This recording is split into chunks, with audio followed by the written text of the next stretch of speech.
حضور صلی اللہ علیہ وآلہ وسلم نے فرمایا، شرک کے بعد بدترین گناہ اللہ کی مخلوق کو تکلیف پہنچانا ہے۔ فرمان مصطفیٰ صلی اللہ علیہ وآلہ وسلم ہے، دل سخت کیوں ہوتا ہے؟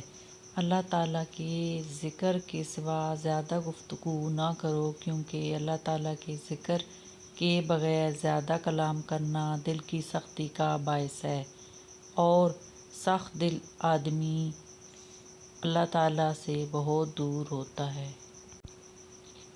رسول اللہ صلی اللہ علیہ وآلہ وسلم نے ارشاد فرمایا، کھجور کو ناشتے میں کھاؤ تاکہ تمہارے اندرونی جراثیم کا خاتمہ ہو جائے۔ رسول اللہ صلی اللہ علیہ وآلہ وسلم نے ارشاد فرمایا، مہمان جب آتا ہے تو اپنا رزق لے کر آتا ہے، اور جب جاتا ہے تو میزبان کے گناہ مٹا کر جاتا ہے۔